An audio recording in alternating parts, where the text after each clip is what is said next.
चलिए देखिए एक्सरसाइज 19.7। तो देखो इसमें कैसे इसको बनाएंगे, ठीक है ना। तो सबसे पहले तो इसको हम मान लेंगे, ये जो माना जा रहा है ना, अभी लग रहा है इसका कोई काम नहीं है, लेकिन बाद में इसका मानने वाला बहुत इंपॉर्टेंट इसका रोल होता है, ठीक है ना, मानने वाला। देखो इंटीग्रेशन ये बहुत, अभी तो हम लोग प्रतिस्थापन यानी सब्स्टिट्यूशन मेथड हम लोग पढ़ रहे हैं। तो इसको कैसे बनाएंगे, तो हम लोग को कोई बुक का मेथड हम लोग को पढ़ना नहीं है, हम लोग को कैसे पढ़ना है कैसे नहीं हम बता चुके हैं। तो क्या किसको माना जाए, सबसे पहले हमको देखना है बाटा में। तो बाटा में यहाँ दिखाई दे रहा है, तो बाटा में तो केवल रूट एक्स है, तो क्या दिक्कत है, हम रूट एक्स को ही हम मानेंगे, ठीक है ना, क्योंकि ऊपर भी दिखाई दे रहा है। तो यहाँ पे जो मानेंगे वो चीज यहाँ पे लिखा जाएगा। तो हम चलिए रूट एक्स मान लेते हैं, ठीक है। Let Z equal to root x, और डिफ्रेंशिएट करने आना चाहिए। तो चलिए डिफ्रेंशिएट करते हैं। तो d Z by d x equal to, इसका हम डिफ्रेंशिएट करते हैं तो 1/2 रूट एक्स हो जाता है, ठीक है ना, d root x by d x. तो इसका डिफ्रेंशिएटिव होता है 1/2 रूट एक्स, ठीक है। अब चलिए अब हम लोग काम करते हैं, इसको इधर भेज देते हैं, आज 2 को इधर ला देते हैं, 2 डी जेड, इसको इधर ला दिए 1/रूट एक्स डी एक्स। बोलिए कोई दिक्कत है तो। नाउ अब देखिए कैसे हम लिखेंगे, आई इक्वल टू, सबसे पहले इसको हमको चेंज करना होगा, यानी ये dx को हटाना होगा। जब भी मानेंगे ना तो ये dx हट जाना चाहिए। तो चलिए देखिए, तो ये देखिए cos और रूट एक्स को क्या माने हैं, z। अब एक बात याद रखिए, भूल कर भी ये नहीं कि रूट एक्स के जगह पर भी z रखिएगा, ये नहीं, पहले चेक करना है। ये देखिए 1/रूट एक्स dx, तो 1/रूट एक्स dx, तो हम क्या लिख सकते हैं, 2 dz लिख सकते हैं। 2 कांस्टेंट होता है, तो कांस्टेंट हम जानते हैं इंटीग्रेशन से बाहर निकल जाता है, और ये हो जाएगा हमारा dz, ठीक है ना। तो अब हम लोग ये अच्छी तरह से जानते हैं कि cos इंटीग्रेशन cos x का क्या मान होता है।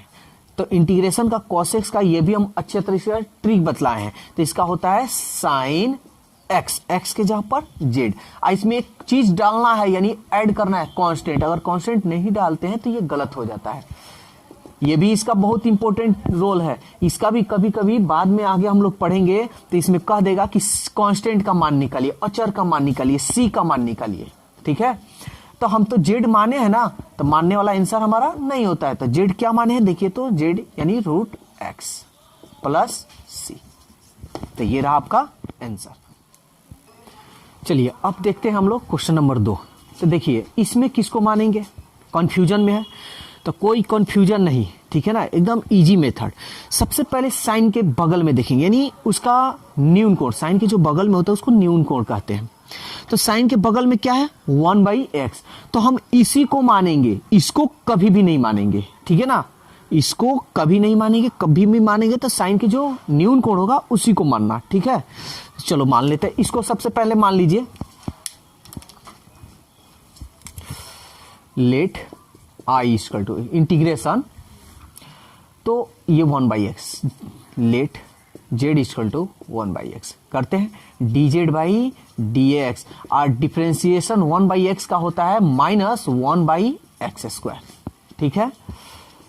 देखिए डिफ्रेंसिएशन आएगा तब इंटीग्रेशन आएगा, इसको आप इधर भेज दीजिए, ये इधर गया dz। हम देख रहे हैं कि इसमें कहीं माइनस नहीं है, तो इस माइनस को यहां रखने की कोई फायदा नहीं, इधर हम लगा देते हैं, सॉरी x ना, ठीक है ना। अब हम लोग क्या करेंगे, अब हम लोग मान रखेंगे। तो i इक्वल टू क्या है, देखिए 1/x²। अच्छा पहले इसका काम कर लेते हैं, इसको बाद में देखेंगे। साइन 1/x को क्या माने हैं, z, तो रख देते हैं। ये देखिए 1/x² dx, 1 या सॉरी x² छोटा है, 1/x² dx क्या रख दें, -dz, और ऐसे लिख दीजिएगा तो ये क्या है, गलत है। क्यों, क्योंकि यहां माइनस है, इसलिए इसको हम ब्रैकेट में डालेंगे। तो माइनस को बाहर निकाल दीजिए। ये एग्जाम में एकदम संभावना इस टाइप का क्वेश्चन आता है, तो इस पे ज्यादा प्रैक्टिस आप लोग कीजिए। माइनस इंटीग्रेशन साइन एक्स क्या होता है, minus cos x, minus cos x की जगह पर जेड, अब प्लस सी, कांस्टेंट कभी नहीं भूलना है, minus minus plus cos z plus c. Cos z का मान देखिए क्या माने है 1/x, ये नहीं कि ऐसे अगर आप छोड़ देते हैं तो ये गलत हो जाता है, ठीक है ना। तो 1/x प्लस सी। बुक का मेथड बिल्कुल नहीं पढ़ना, हम लोग अपना टेक्निकली मेथड पढ़ना है। चलिए देखिए क्वेश्चन नंबर 4। तो अब मेरे ख्याल से आपको मानने में दिक्कत नहीं होगा, तो हम इसको सबसे पहले हम मान लेते हैं लेट आई इक्वल टू, तो किसको मानेंगे, कॉस का जो न्यून कोण है उसको पूरा को, ये नहीं केवल ई के पावर एक्स को नहीं मानना है, पूरा उसमें। तो क्या है ई के पावर एक्स प्लस 2, तो हम मानते हैं लेट जेड इक्वल टू ई के पावर एक्स प्लस 2। डिफ्रेंशिएट करते हैं तो d Z by d x, और ई के पावर एक्स डिफ्रेंशिएट ई के पावर एक्स क्या होता है, ई के पावर आई डी 2 का तो मान 0 कांस्टेंट है, तो इसको हम इसको इधर भेज देते हैं dx, कोई दिक्कत नाउ, इसलिए या नाउ अब i इक्वल टू, ध्यान दीजिएगा तो इस तरह वाले को कुछ मत लिखिए, सबसे पहले कॉस वाले को लिख लेते हैं, सजाने का तो अपने हाथ में है। कॉस e के पावर x प्लस 2 को क्या माने हैं z, और यहां देखिए e के पावर x dz, e के पावर x dz क्या लिख सकते हैं, dz लिख सकते हैं। अभी हम लोग पढ़े हैं इंटीग्रेशन कॉस x क्या होता है साइन एक्स, एक्स के जहां पर है जेड प्लस सी, और जेड तो माने हैं, मानने वाला आंसर नहीं होता है, तो जेड क्या माने हैं ई के पावर एक्स प्लस 2 अब प्लस सी। चलिए अब देखते हैं 7 नंबर। देखिए तो अब मेरे ख्याल से अब आपको मानने में कोई दिक्कत नहीं होगा, क्योंकि जो भी टेक्निक बताया है उसी तरह से आप बनाइए। तो सबसे पहले आप मान लेते हैं, चलिए मान ले आई इक्वल टू इतना। तो अभी हम बताए हैं कि साइन का जो न्यून कोण होगा बस उसी को मानना है, अगल बगल में कुछ नहीं देखना है। अभी ऐसे टाइप का बहुत सारा हम क्वेश्चन आप लोगों को करवाएंगे। तो ये रहा है ना, तो हम इसको मानेंगे लेट जेड इक्वल टू 4/3। देखिए ये तभी आएगा जब आपको डिफरेंशिएशन आता हो। तो 11th क्लास में डिफरेंशिएशन पढ़ना है, तो इसलिए बहुत ऐसे बच्चे होते हैं जो 11th क्लास नहीं करते और सीधा 12th क्लास करना शुरू कर देते हैं, जिससे उनको प्रॉब्लम ज्यादा होने लगती है।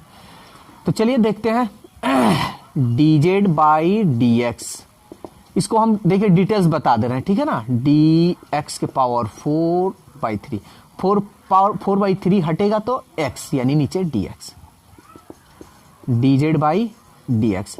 चलिए काम करते हैं। तो हम लोग जानते हैं कि डिफरेंशिएट में पावर बगल में आता है और एक कम होता है, तो इसको लाते हैं 4/3, और इसका एक कम हो गया तो कम कर देते हैं यहाँ पे -1।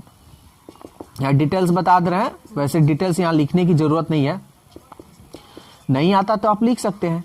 3, 4 में से 3 गया 1/3, कोई दिक्कत। अब हम इसको इधर भेज देते हैं, dz इक्वल टू 4/3 x के पावर 1/3, और ये इधर गया है dx। तो देखिए हमको ये 4/3 इसमें कहीं दिखाई नहीं दे रहा है, तो इसको हम इधर भेज देते हैं, ठीक है ना।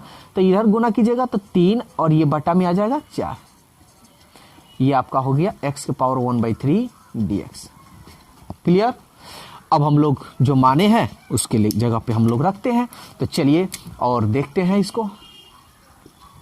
देखिए तो i इक्वल टू क्या है, इसको हम अभी बोले हैं कि इसको नहीं लिखना है, सबसे पहले साइन वाले को लिखना है, ठीक है। तो साइन वाले को लिखते हैं, ये रहा साइन x के पावर 4/3 को क्या माने हैं आप z, और यहां देखिए नीचे अब आकर मिलाना है, ठीक है ना। x के पावर 1/3, x के पावर 1/, ये ऑटोमेटिक मिलेगा, ऐसा नहीं कि लाना है, ये ऑटोमेटिक आ ही जाएगा, ठीक है। तो x के पावर 1/3 dx, x के पावर 1/3 dx, x के पावर 1/3 dx, तो क्या लिख देंगे यहाँ पे 3/4 dz। हाँ कभी कभी ऐसा होता है कि कॉमन उमन करना पड़ता है, तो आगे हम ऐसा क्वेश्चन अगले वीडियो में हम बना देंगे। तो 3/4 कांस्टेंट है ना, तो इसको आप बाहर निकाल दीजिए, 3/4 साइन जेड, ये dz,